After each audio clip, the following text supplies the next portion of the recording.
que j'accueille notre ami Matt Mirol. Bonjour Matt. Bonjour à tous. Ravi de te retrouver dans le club du dimanche et semble-t-il l'univers de Ljubljana, on ne peut plus motiver concernant la chronique que tu vas nous proposer maintenant. C'est inspirant, ça inspire le feu sacré. On va donc essayer de vous emmener quelque part. Alors vous attendez certainement à ce qu'on commence comme d'habitude. Eh bien non. Non, cette fois je vous invite à sortir de chez vous, de votre petit confort.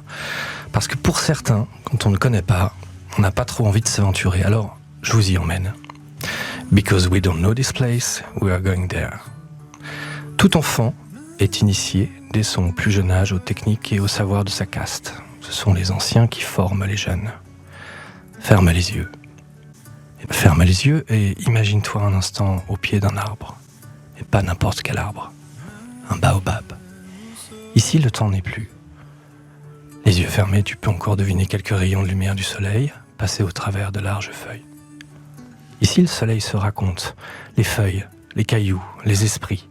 Des tissus bariolés de 1000 couleurs entourent ces mots. Tout est mots transportés.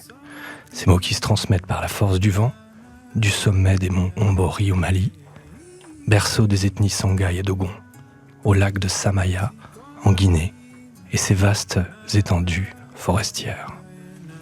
Tu es assis au pied de cet arbre, et Jelly Baba est en face de toi, et te conte ta propre histoire, celle que tu ne connais pas encore.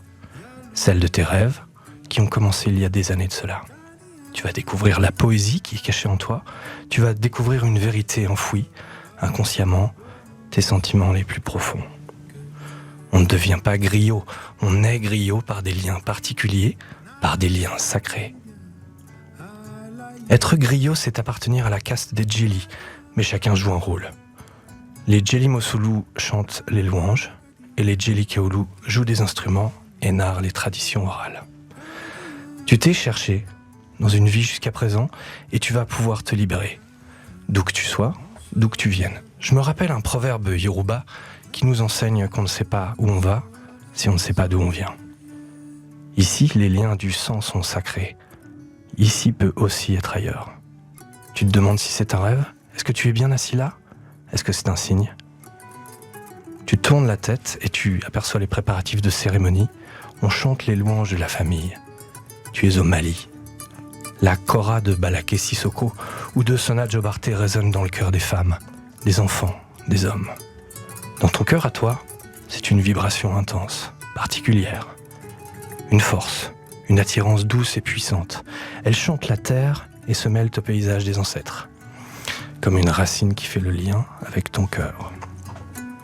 Une douce mélodie riche de sens dont les notes en cascade nous rappelleraient une pluie que l'on souhaiterait voir tomber plus souvent. De la Mauritanie jusqu'au Burkina Faso, la couleur de ce son est une richesse. N'oubliez pas, ici, ce sont les anciens qui comptent aux jeunes, et les jeunes les écoutent.